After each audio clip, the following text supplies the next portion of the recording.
My wife said I should have never gone through her phone, and it was like opening Pandora's box. January 28th, D-Day, WS took a day off from work. I called her from my job and asked what she was going to be doing that day. She told me she was going to breakfast with her friend and boss, Courtney. It seemed unusual, and that was the first red flag. When I got home from work later that evening, she had gotten her nails done, which was also unusual for her. I asked her how much the manicure cost and she answered, a little too quickly, Courtney paid for it, and looked away, almost as if in embarrassment. That was red flag number 2.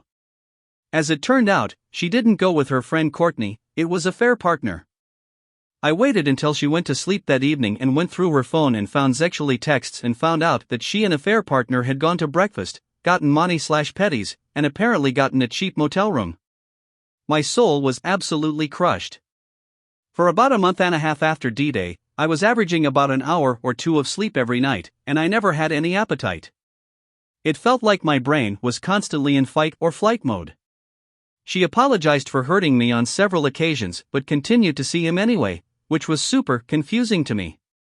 I had taken our 9-year-old daughter and moved out, and eventually, I started feeling a little bit better emotionally once I accepted that she was moving on. Then sometime in mid-March, she had a little too much to drink one night and invited me over because her AP was out of town. I couldn't resist. When she fell asleep, I went through her phone again. She had changed her password, but I saw her do it out of the corner of my eye. What I found this time made me want to cry. The texts I found were 1,000 times worse than finding out she was having an affair in the first place. In addition to no less than 20 photos that she had sent him, she only sent me like 2 in the 18 years we were married. It turned out that a affair partner had gotten her into hardcore mode. The texts he was sending her were some of the most NSFW material you could possibly imagine, and she was into it. One of the tamer ones was, "By the time I'm done with you tonight, you are going to be calling me sir." I was beyond devastated all over again. When I confronted her this time around, she told me that I shouldn't have gone through her phone and I invaded her privacy. She said going through her phone was like opening Pandora's box. So, yes, I had already left her, but we were still talking, and as pathetic as it sounds, I still had hopes that she would pick me over him, and technically we were still married while all this was going on. So I started losing weight and losing sleep again, only this time the nightmares were even worse and I now had about a dozen new triggers. Thoughts about another man tying up and dominating my wife consumed significant portions of my days. Eventually, I started sleeping and eating and getting better again. Then one day out of the blue I got a text from her that said if I stop seeing him, can we try to work on our relationship? I was absolutely stunned and began grilling her what happened. Did he take it too far this time? Did you forget your safe word? According to her, she just really missed me and realized how much she loved me. I don't know if I believe that, and I think she just finally realized that he was nothing but a homewrecker. I'm so lost and confused now. I can't just ghost her because we have a daughter together and also almost 20 years of history, but at the same time, I can't stop obsessing and I just want the pain to go away. We've been intimate quite a few times since her affair ended, but every single time I can't help but to think that she's comparing me to him. I want her to tell me the details of what they did in the bedroom, but she won't. She says it will only hurt me more. I tried to explain that once I know everything, I won't have any more questions. I keep obsessing and asking questions and she's getting annoyed by it, but I don't know how to make it stop. My cheating fiancé was surprised when I called her from her affair partner's phone. I am on my phone and I just created this ID as she follows me on my other account which I have had for years. Please pardon any errors here. Any names that are mentioned here are fake. Just about a month ago, my best friend Kaylee and I were reunited after spending over 2 years apart thanks to a mix of various factors: the pandemic, her finishing her MBA, and my moving towns due to work. She got a great offer from her dream company and moved to my town. I had a spare room in the apartment that my fiancé Mike and I shared, and she asked if she could stay there for a week or 2 while she figured out her living arrangements. We agreed, and we had a great time while she was here. She took a bit longer to move out, and she left on Friday. It was nearly a month before she found a place, but I did not mind that at all. If anything, it was good company for us. She was a bit sloppy and her room was always unkempt, but I did not think too much of it. I cleaned it up after she left, and found a used condom under her bed. That confused me a bit as I did not see her bring home a guy while she was here, but I did spend a weekend visiting my parents who live about 4 hours away. I just assumed she had brought a guy home at that time. I was a bit irritated that she did not clear it with us beforehand, or mentioned it to us after. Anyway, I made a mental note to ask Mike and did so the next day. He confirmed that she did bring a guy over, but they were mostly quiet and the guy slipped out early the next morning. I then asked him if he thought she should have cleared it with us beforehand, and he agreed.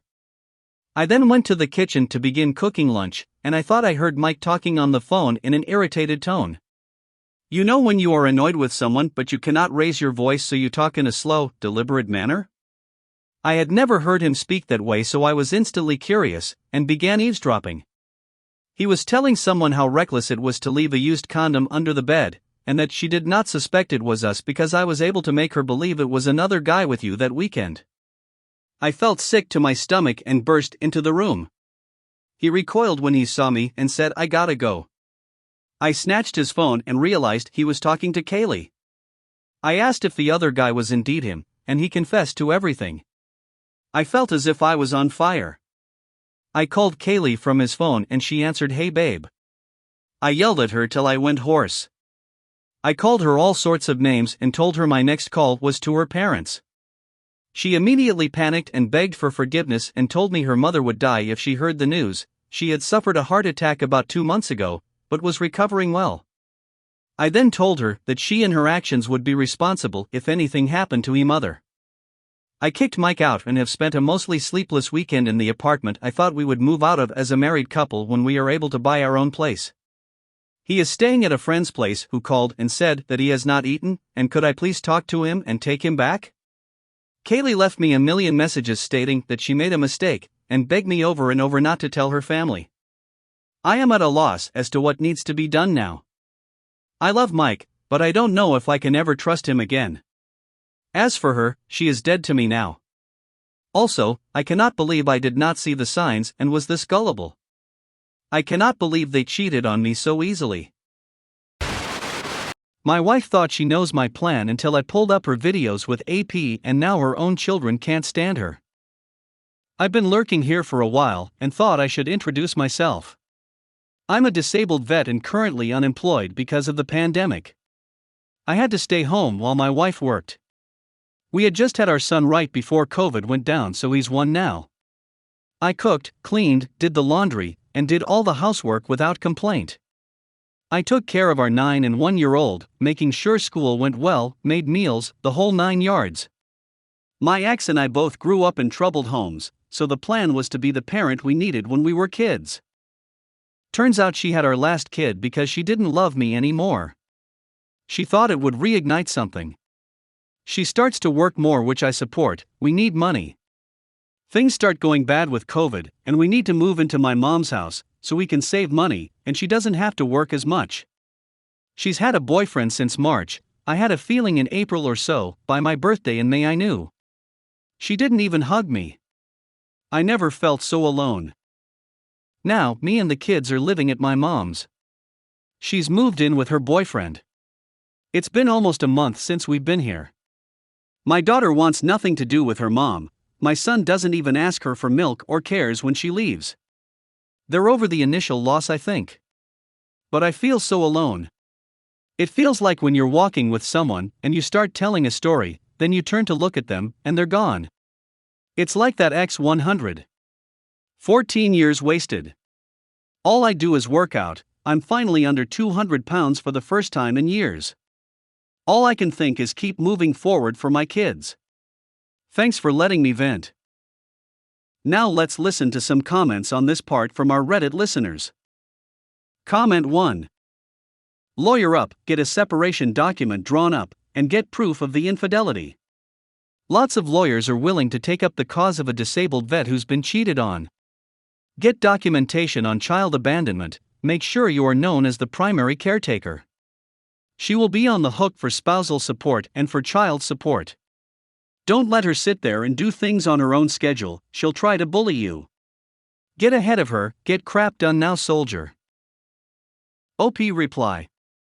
Aura. I haven't gotten a lawyer yet, but I have one on standby, I think. My mom is helping with that. I don't have much income at the moment. X was the breadwinner. Love the advice and appreciate the lookout on my 6. Comment 2. Man, I'm sorry for you and the children. Frankly, that woman is a pig. She is neither a faithful wife nor a good mother.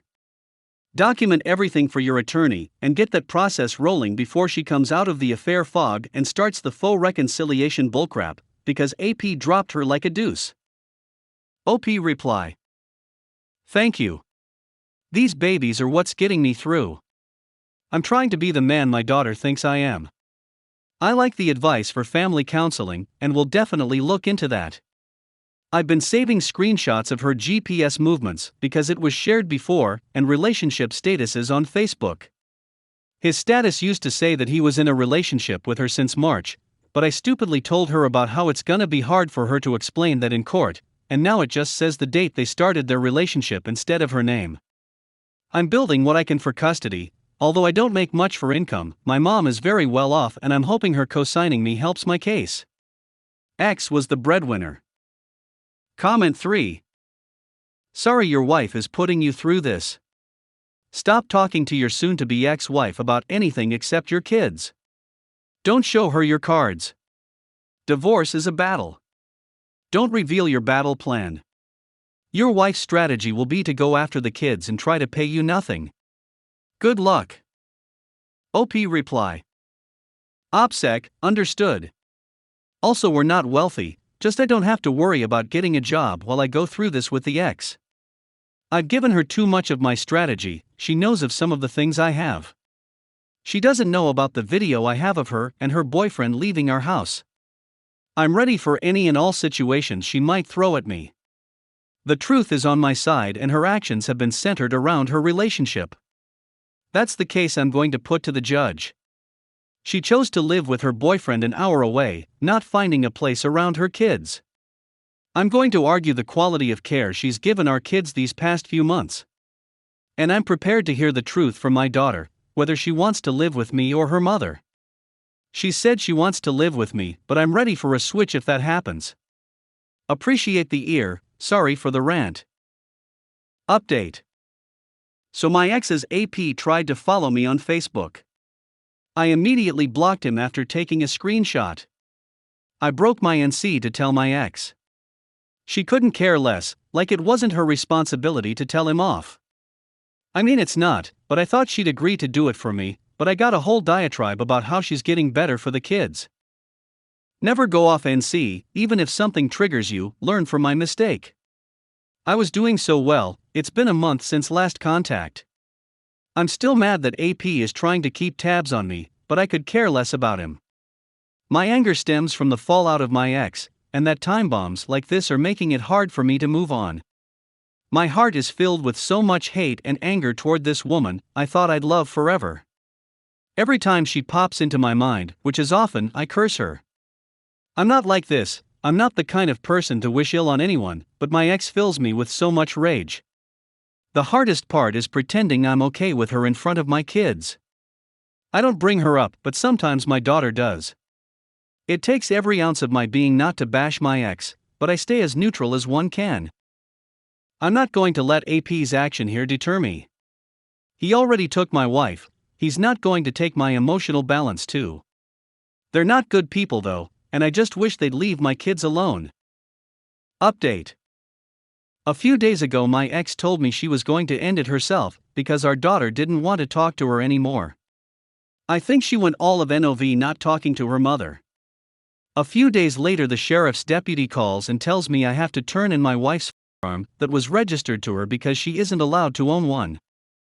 Am I being naive and entertaining trying to reconcile? I unblocked her after she told me about being Zoe*sidal because you should always believe when someone says they have a plan to end themselves, and we've been texting since. I can only assume she's still with her boyfriend and she's just using this to get time with the kids. I know I can't take her for her word, so that's where my mind's at. Either way, whether she's with him or not, I would consider taking her back if she broke up now. under the condition that we continue with our divorce and I have on paper 100% custody of the kids. I filed my response to her divorce filing, and we're waiting to go to court. I also assume she knows she's not going to do well in court, so that weighs heavy on her as well. She says her family doesn't talk to her anymore, which is true. I still talk to a lot of them. She says she wants to quit her job where she met her boyfriend. So I would hope she'd consider getting a job in our city somewhere. We went to a drive-in movie with the kids tonight. Our daughter's therapist said she's afraid she might self-harm. That's the only reason I moved this fast. Both my ex and my daughter were going to self-harm, and my daughter said after the movie, "This is the happiest I've been in a long time, you, me, mama and brother." My 1-year-old is so happy to see his mother again. I'm just numb. I've been doing pretty well on Bumble, nothing really serious, but a few I wish I could pursue more seriously, but nobody really wants to be attached to someone with 2 kids full-time. Not to mention, what if after months of making a real connection with someone, my daughter would reject her, and honestly, I would break up with them if my daughter told me to. My life has been going in the right direction since our breakup. I'm in therapy. I've been regulating my diet. I even do kung fu now. I'm not the same person I was when she left.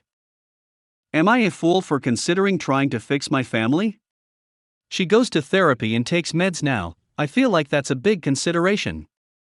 I'd like us to go to couples therapy as well. Things are moving so fast. If she's pregnant by this dude and is just trying to get me to raise his baby, I'm out as well. There's just so much going on in my mind. Please help. Update. I've taken a lot of what you guys say to heart. And I love having your perspective because I feel like you guys understand the trauma. My WS is manipulating me into getting back together. That's what I learned here. She said she has tried to end herself 3 times since our separation. She says she has some kind of therapy 3 days a week. 1 one-on-one and 2 groups. She says she's on meds. I haven't talked to her therapist or anything, but I guess highly depressive and codependent. She says she plans on leaving her job. She says she wants to get a place close by so she can see the kids more. She says she misses being a family. In my last post, we had just gotten back from a drive-in movie. The kids both missed their mother, of course. Well, she's come by to visit a couple times since then. My daughter is so happy. She's the reason I broke NC. The school therapist told me she's afraid my daughter might self-harm. Issues stemming from her mother's abandonment.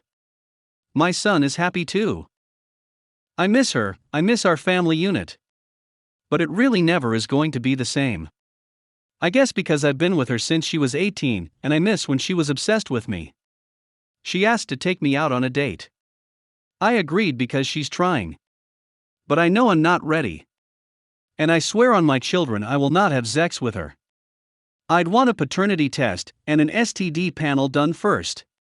I'm not going to be tricked into raising someone else's kid. I told her I'd agree to reconcile if we still got a divorce, and I got 100% custody. I think that's my main focus at this point. 100% custody. That way, if she is still with AP and that drama comes out, I have 100% and she can move on. I've also kept up with my dating apps. I won't get rid of them until I know for certain she doesn't have anyone else. In fact, I matched with a 22 years old yesterday. No reason I should be happy, but it was a nice ego boost. I usually swipe right on people way out of my league. So yeah. I know a lot of you have been through this. I know it doesn't work out for the most part. I've got to try for my kids though. I'm still just really confused. When she says she's been miserable since our separation, all I can think is, ditch, you weren't miserable when you were cheating on me and leaving me and these kids for AP. If I were a younger man, I think I'd respond with more anger. Nowadays I think to myself, how would my father handle this situation, and I do the opposite. That's why I'm considering this reconciliation. I have hope that it works out, but I really just don't know. Thanks for letting me vent.